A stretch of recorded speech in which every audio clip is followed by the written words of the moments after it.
Hello everyone. Today is day 5. Okay, so I'm just going to tag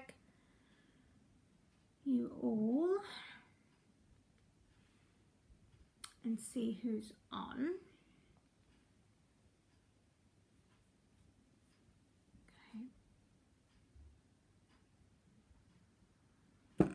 So today is day 5. Hopefully you have found the previous days useful and you've been able to put things into practice with yourself and your little one. I see somebody watching. Say hello, let me know you are here. But today we're going to kind of really delve into something we touched on yesterday, but we're going to delve into anger, frustration and triggers. Okay, so I know we hi Karen.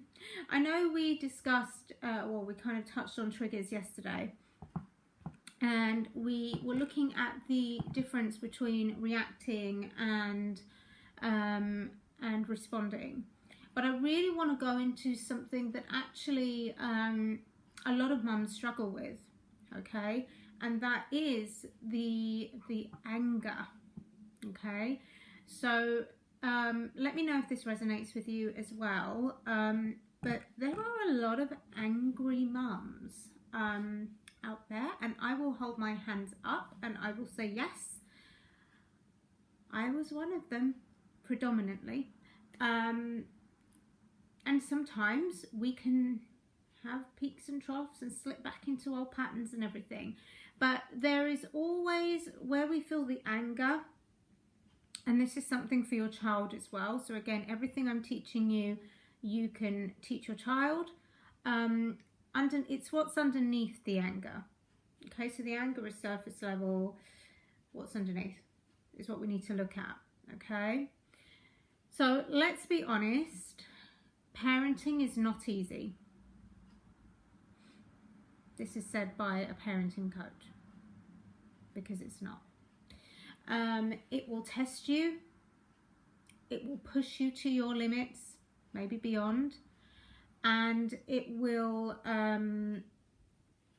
it can break you. Let's keep it real. It can break you. It broke me, and I say it broke me, but essentially exactly right, Karen, that's what I was just about to say next. It was everything that was underneath that. So remember, anger is like the easiest kind of thing to jump to, the easiest emotion to jump to. But what's under anger is often sadness, disappointment, frustration, the stress of everything. Often we kind of cognitively jump to that emotion because it's, for some people, it's easier to feel anger than it is to feel what's underneath it and address it. Doesn't mean you're a bad person, doesn't mean anything. It just is a human thing. That's it. Okay? But what we want to learn and what we want to teach our children is how to address the stuff underneath, how to feel into that. Nothing wrong with anger. Again, if we go back to day 1, we're not going to judge the emotion here and in turn judge ourselves. But what would happen if we address the frustration? What would happen if we address the sadness? What would happen if we address the disappointment? Would we be angry, is the question. Or would we kind of stop there? Would we be able to soothe the emotions enough or resolve how we're feeling or whatever the situation is before it has to get there? Because it is possible, right?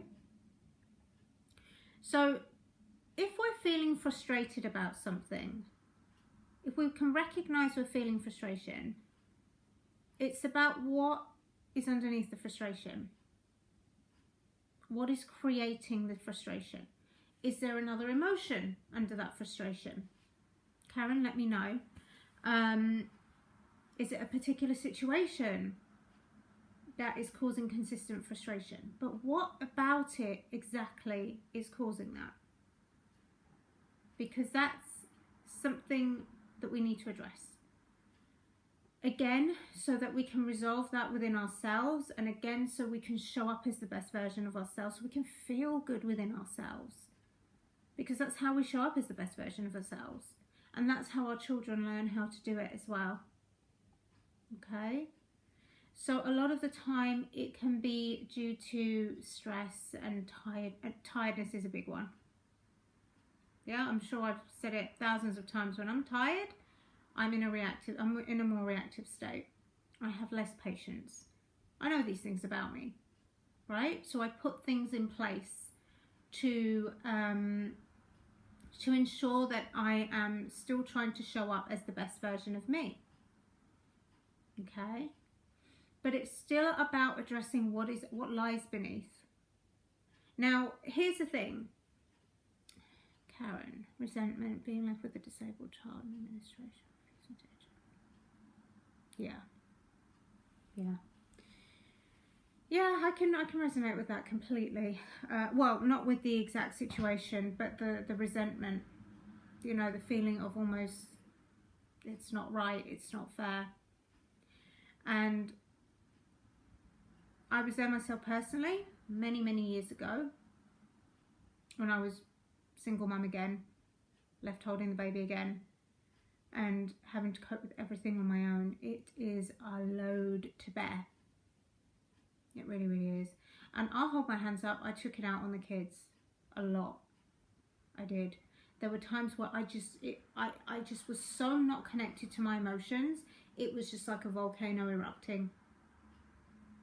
And that, you know, made me in turn feel worse because I knew it wasn't the kids' fault. You know, these were decisions that I had made, but it doesn't mean to say I had to be 100% happy with them. But I was skipping the processes. I was skipping the underlying stuff. I was jumping straight to, I'm tired and I've been left alone and he's there, you know, living his best life, and I'm here dealing with 2 children that are sick. I haven't slept in 3 weeks. You know, I don't sleep properly anyway. I'm not well myself. You know, all of this stuff comes out. But I was jumping straight to anger with it.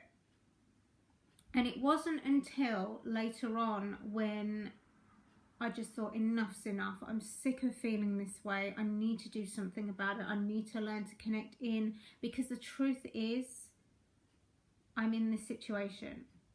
The situation won't change. So the only thing that can change is my perception. I mean, don't get me wrong. We all have choices. I say this lightly, not in a serious way. I could have given them up for adoption, put them into care if I didn't want to be a mum, if I didn't want to be dealing with all the stuff that, you know, single mums have to deal with. I had choices, but I chose to stick with that one, and I knew that was the right choice for me. But I also knew my perception was not where it needed to be. And for my perception to change, for it to move from a wounded space into a more empowered space, I needed to address the stuff that was coming up underneath. And I'll tell you now, a lot of the time as mums, we don't recognize this, but it's always thoughts, feelings, actions. The thought you feel, the emotion that comes from it, and the action in terms of what we do, how we show up. But the truth is, especially as women, it's more so about how we be. How aligned we are, how we feel within ourselves, because that dictates everything. Okay? So a lot of the time it's about catching these things as soon as you start feeling the trigger. Okay, let's go into this. I feel really triggered right now. What's coming up? What thoughts are coming up? Okay, we can usually catch the thoughts, and then we have to ask ourselves, what emotions are coming up from this? How do I feel about these thoughts? How are these thoughts making me feel? Angry. They're really making you feel angry? Let's delve a bit further down. What is the real emotion? What is the source here? I feel let down. I feel really sad. I'm scared. I'm winging it. I don't even know what I'm really doing. and I am struggling every day, and I feel alone, and I feel abandoned, and I'm so, I feel so vulnerable. This is bringing me back to stuff from potentially my childhood. This is making me remember past events. I don't feel like my self-worth is where it should be. I don't feel good enough. You see, these are some of the things that are common for mums. It doesn't have to be for everybody, okay? But these are just some of the thoughts that tend to be lying dormant underneath that we're missing, okay? And it's so important we catch it, not even just for our kids, but for ourselves. It really, really is. For me personally, when I stop being reactive, stop being triggered, stop hating and being angry and resentful towards my ex-partners, when I stop blaming the kids, I blame my children in a way. I didn't really realize it back then, but now I'm further ahead, I realize it.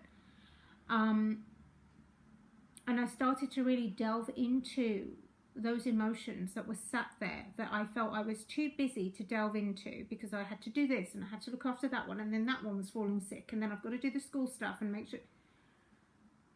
It was then that my perception, my internal lens changed. For me, I had a lot of inner child stuff going on. I had a lot of stuff from my childhood that I hadn't resolved, that was playing out in my parenting. And I had a big part of me that I hadn't forgiven.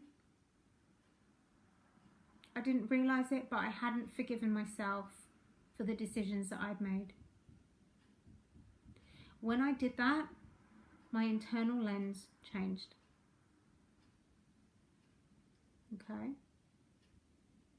So this again is something you can use with your kids, okay? If you're finding your child is reactive, you're finding that they're triggered, that they're jumping straight to anger, you know, and sometimes it can be like from 0 to 100, like you're like, whoa, where's that come from, right? If you're finding that, when they're in a calmer moment or calmer state, really sit with them and conversate with them and ask, okay, I saw you were angry earlier. Again, we're not creating any judgment around the emotion. I saw all the behavior. I saw you were angry earlier. I saw you did this, that, whatever. What's really, do you know what's maybe underneath that? Are you feeling sad? What is really happening there? And just explore through conversation with them.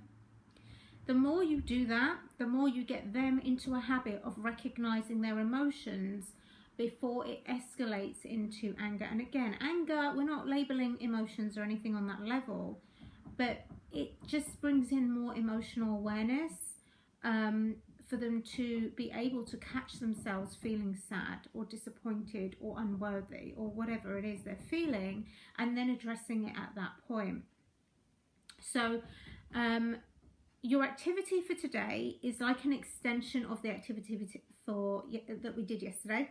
Okay, so again, it's brainstorming the situations that potentially create anger. Like, what is it that is creating this anger, this resentment, this feeling of, oh, I've had enough, this frustration, this continuous heavy baggage that you're carrying on yourself, okay?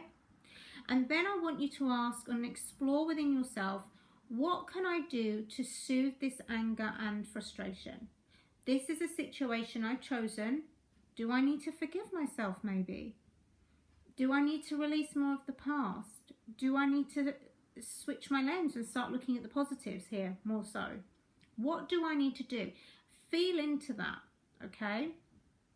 And also, when you're having these moments, I mean, I do this now, but I've spent many years kind of conditioning myself to do it. When you're having that moment, what can you do to make yourself feel better or soothe yourself in that moment where you might feel you're ready to explode? So we're looking at situations that create anger. We're creating a potential plan of action or being for when those situations occur. And we're looking at what we can do in that moment to soothe it. Even if it means saying, okay, I need 5 seconds. I'm just going to walk out the room and I'll be back. Okay? Even if it's just that, then do it. One thing I will also say that helps me personally, and I advise my clients to do it as well, is to create your own mantra. And you can do this with your child as well. Remember, everything in your activity you can do with your child, okay? So my personal mantra for me is, this is just a moment. This is just a moment. When I say that, for me, I believe it. So people do lots of stuff with affirmations. They say lots of things. And to be honest with you, a lot of people don't find them useful because they don't actually believe it. It has to be a statement that feels right for you. And it has to be a statement that you believe. Now, if you said to me, if I was telling myself I'm a millionaire, I wouldn't believe that. I just wouldn't believe it. But if I can tell myself in a stressful moment that this is just a moment, I believe that. I can feel it here in my heart. And by telling myself that, I know that it will pass and I'll get through it some way, okay? So find your own mantra and see what works for you, and create one for you with your child as well, and see what feels right for your child also, okay? So that's where I'm going to leave it for today. Keep it short and sweet as usual, and I will see you guys tomorrow. Drop any questions you have in the group. Let me know if you need any support or anything that I can do to help you with that, and I will be straight in. All right, my lovelies, you take care. See you tomorrow. Bye.